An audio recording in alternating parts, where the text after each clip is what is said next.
Hello, this is Krystal, and thank you for joining me for this week's First Chapter Friday. Today I will be reading from the beginning of Robin Wall Kimmerer's Braiding Sweetgrass.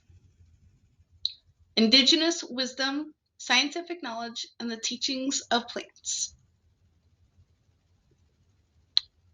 Sky Woman Falling. In winter, when the green earth lies resting beneath a blanket of snow, this is the time for storytelling.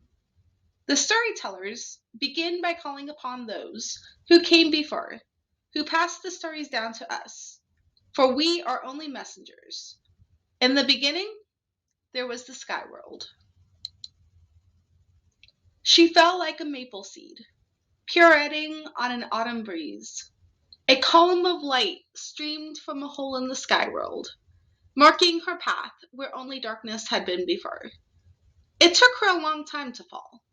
In fear, or maybe hope, she clutched the bundle tightly in her hand. Hurtling downward, she saw only dark water below.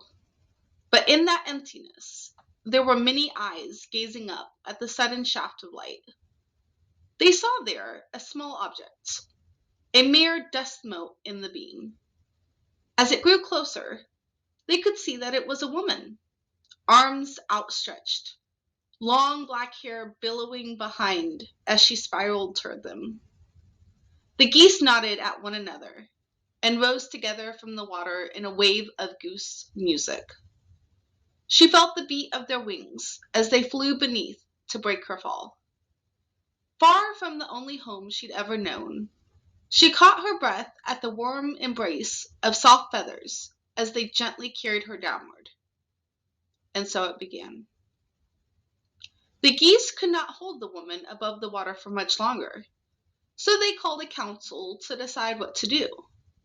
Resting on their wings, she saw them all gather.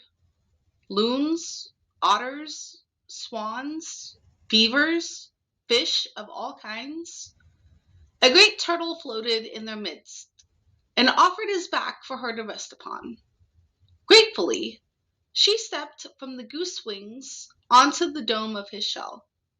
The others understood that she needed land for her home and discussed how they might serve her need. The deep divers among them had heard of mud at the bottom of the water and agreed to go find some. Loon dove first, but the distance was too far, and after a long while, he surfaced with nothing to show for his efforts. One by one, the other animals offered to help. Otter, beaver, sturgeon, but the depth, the darkness, and the pressures were too great for even the strongest of swimmers. They returned, gasping for air, with their heads ringing. Some did not return at all. Soon only little Muskrat was left, the weakest diver of all. He volunteered to go, while the others looked on doubtfully. His small legs flailed as he worked his way downward, and he was gone a very long time. They waited and waited for him to return, fearing the worst for their relative. And if you would like to know what happens next, you can check this title out on the Libby app. Please join me here next week as I read from the beginning of C.J. Archer's The Librarian of Crooked Lane. Thanks and have a great week.